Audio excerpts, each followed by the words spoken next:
Wait, they mentioned Soul Ring in the post? I think a lot of people had the same reaction of, yeah, I ain't reading all that. I'm happy for you, or sorry that happened. Uh, this just makes it even more of a farce.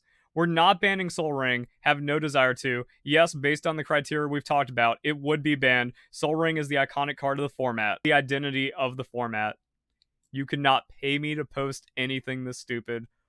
What freaks are a part of the committee? That's insane. After making my first video about the Jeweled Lotus mana crypt ban, my algorithm became flooded with takes about the situation, so I wanted to make another video really going over everything that's happening, because if you start going deep, it gets pretty deep.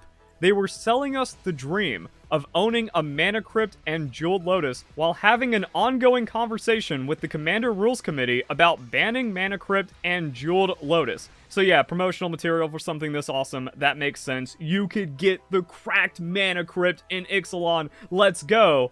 But then we have this from the Rules Committee. I promise you that bans in Commander have a longer discussion and debate period than the 3 weeks it's been since the CEDHRC situation at the end of August. We've been talking about these bans with each other, with Wizards, so they can do their own communications and align bans with MTG Online for over a year now. The timing is unfortunate, but if you're reading anti-CEDH intent here, you're reading something that's not there. Because that's also what a lot of people are saying. They're like, why is there so much hate against competitive Commander here when this isn't going to affect casual games pretty much at all?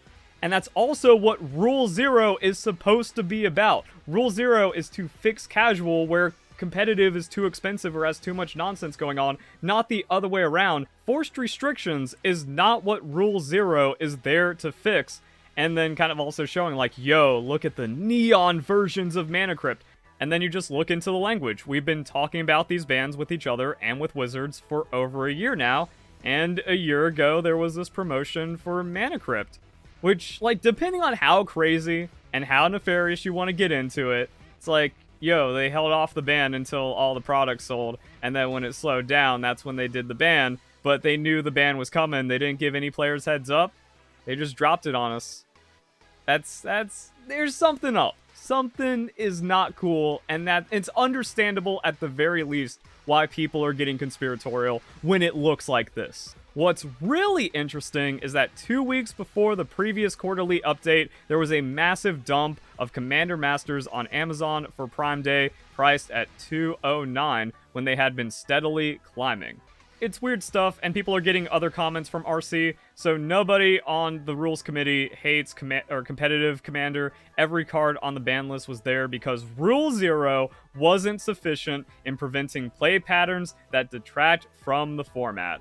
That makes absolutely no sense. It doesn't seem like this is a problem at all in competitive, and that's why the competitive fan base is upset, where it's like, yo, we made the investment to have the most competitive decks. Casuals and developing players aren't really affected by this, and if they are, that's what Rule 0 is there for, and then even having, like, the acknowledgement and recognition of Rule 0 here is so backwards. It's so upsetting. This is outrageous. And a lot of people are having the same reaction to this because it doesn't make sense that you do bans to fill in the gaps for Rule 0 when Rule 0 is the stopgap. So if it's about fun or enjoyment for Commander, why is Thessa's Oracle legal? And then also this brings other bans into question. So much like you see with a lot of formats that have bans, there's a lot of contradiction and just nonsense that comes across through it. So too much bias ruining formats and then other weird takes coming out of it. Saw this a bit in my comments, which is also why I wanted to make this video, because like, oh, I'm receiving comments from my audience and then I'm getting a lot of search views. So people that have never watched my content before, that's kind of informing how I'm doing with these kinds of videos and also just my overall takes. So yeah, people are like, wait a second, Mana Crypt is more balanced than Soul Ring. So you see this debate, having the mana for free with Crypt versus having to pay for Soul Ring, but a couple turns in, it doesn't even matter. It is more recognized that Mana Crypt is better, but there is some kind of debate because of the drawback that, yeah, a couple turns in from a couple of Mana Crypt procs, it's unlikely that it could be what seals the game, but taking that damage is balanced. It's about mana rocks, then Soul Ring needs to be banned because now Soul Ring becomes even more centralizing. And Jeweled Lotus was deliberately designed with its restrictions. It wasn't like, well, Black Lotus is so crazy powerful, even if you're casting it for just a commander, it needs to be 2 mana. No, they dropped it at 3, and that's why, again, like, there were no problems or complaints about this. And I've seen other people in the comments saying, like, oh no, people have always wanted Jeweled Lotus gone because it's way too strong. Petition to ban Jeweled Lotus day 0, 0 upvotes on Reddit. And there's a lot of discussions about that, and a lot of kind of the same things. It surprises me how much casual EDH community is always up in arms and wants to ban everything, yet the competitive EDH community really only speaks out about a couple of cards, and they don't even make a big show about it. So it's like, oh yeah, casual's ruining the format, and then gloating when people lose hundreds of dollars. So you're really just appealing to the toxic brats that really haven't done anything to build or invest in the community. Cool. There's also some other things like people are digging deeper on. Rules Committee says Jeweled Lotus will not see an emergency ban. Now, this is years ago when it came out, but that's what they said. It's not getting emergency banned. We knew it was coming.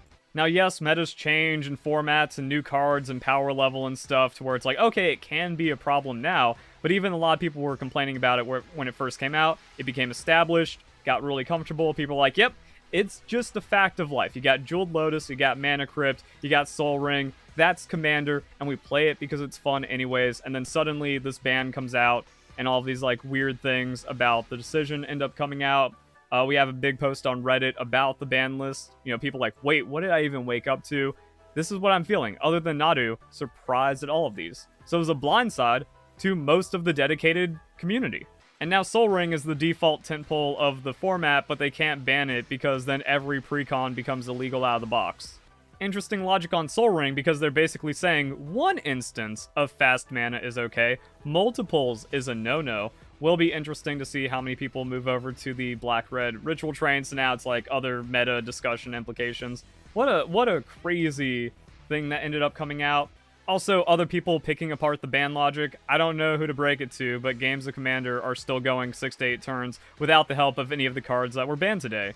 And that's kind of what they're about. Like, oh, you get 5 mana way too fast, and the games aren't long enough for Mana Crypt's damage to matter, even though people are saying Mana Crypt's damage still matters. And then 6-8 turn win, it's a meaningless drawback. But it's still happening, even with these bans. Oh hey, look at that. Back-to-back comments on my video of people saying 5 mana on turn 2 will still happen, and banning Crypt and Lotus changes nothing. Also, people say nobody on the Rules Committee plays competitive. So really, it's cardboard envy, which is also why a lot of people are saying that this is an attack on CEDH. God, it's so ugly. I really hate social media creating a culture of inclusivity where really the only end result is that the original people get bullied out of the community that they built every single time. Also, consumer confidence taking a big hit here. Making commander bans is the worst decision I've seen Wizards make. Does not matter if you have a good reason, casual players will not see the big picture. Now players will fear bans and stop buying staples, which has never been on their mind before. And that's the thing where it's like, oh, it felt 99.9% safe to save up for a Jeweled Lotus or a Mana Crypt and work to upgrade the power level of your decks. Also, there's quite a few people talking about how they just got dockside, so yeah, that's going to be very big hit to consumer confidence, where now, if something is getting popular and kind of powerful, because that's why people want, it's like, oh, this is actually a rising card, it's getting a bit more meta, that's caused the price to go up, so now it's going to take a while to save for, I'm going to get it, never mind, it gets banned. So now, that's going to be in the back of everyone's mind, where it's like, oh, it doesn't matter how long the card has been, how much of a staple it is to the format, how much it was designed for the format, like Jeweled Lotus. Doesn't matter. Now you got it. Now is it even worth buying product? Is it worth investing? Is it worth holding anything Magic anymore? Because it could be worthless through a ban and other shenanigans about game pieces. The reason why Commander got so popular is because it's easy to access, not convoluted, and no objective ban list. Anyone can get into it without having to keep up with the nonsense third-party decisions. Or at least it was that way. And now, oh well, sucks to be you. And then tons of people coming in, it's just a terrible ban list, unhealthy decision for the format. Putting out a ban that looks like a lot of pods will simply ignore just fractures the community even further. So that's the whole thing where it's like, why, then just rule 0 it back in. Well, now you've created a crazy fracture and all kinds of other precedent.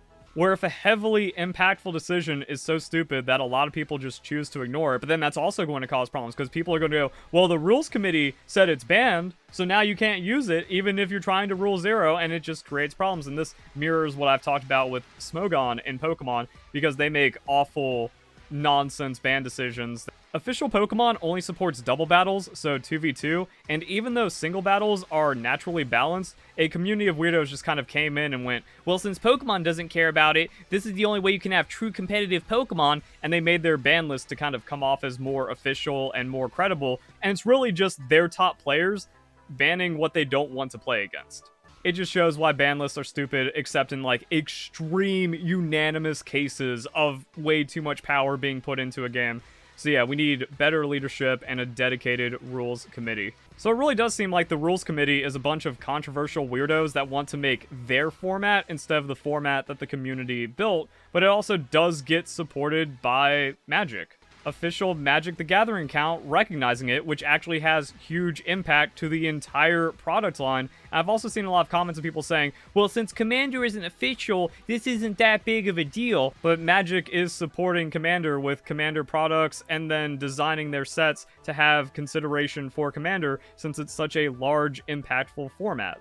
And then a few more takes to just kind of round out the video. You'll see a lot of opinions today, but from my 1 foot in casual, 1 in competitive perspective, these bans change about 0 to 1% of casual games I see or play. So yeah, even in casual, you know, very few people have the Lotus or the Mana Crypt or a deck of that power level. So that's also why the CEDH community feels targeted by this, because Rule 0 protects casuals anyway. There's already a lot of like understanding and discussions about power level, and very few casual players are playing with this anyways because of the resource and cost gating behind it. Accidental stranger stomping becomes a lot less easy, so I guess, like, yeah, I guess that's a good thing for the competitive player to not feel bad that they accidentally stomped some guy that's just getting into it by doing way too much mana shenanigans, and then competitive makes an enormous shift for the worse. So this is only a bad thing, but the committee and weirdos are defending it. I don't get it. Listen, I know cards losing their value sucks, but this should act as a reminder that Magic cards are not meant to be investments. Treating them as such is such a big risk. And this is just a loser right here, because that is so disrespectful to the people that just lost hundreds of dollars, because they didn't buy these cards as an investment. They bought these cards because everyone thought they were safe, and it's to actually play the format at a more competitive level. And it's also a personal reward for your investment, where it's like, yo, I can finally do this, and then you get slapped out of the format. But no, the fact that they spent any money at all that is arbitrarily too much for a piece of cardboard is now supposed to be a harsh lesson. It's not meant to be an investment, even though no one was buying them as investments for their deck. So yeah, still got weirdos, still got stuff. It gets deep. So I really think there isn't anything else for me to talk about when it comes to this, and I might not even talk about Magic ever again. If you're interested in how I do commentary, or if you like this video, like, comment, subscribe, and then check out my Pokemon content. We got tons of videos about all the problems going on in competitive Pokemon. Every world champion, they're a cheater. Largest content creator is a former world champion, complete fraud. Everyone lies about hacking their games, and the Pokemon Company is in on it, because if the cheating scandal ever gets out, the entire scene implodes. It's crazy the amount of corruption and cheating going on in the Pokemon community, so go and check that out if you're interested in this kind of stuff. Hope you guys enjoy the video. Hope you all have a nice day. Thank you very much for watching.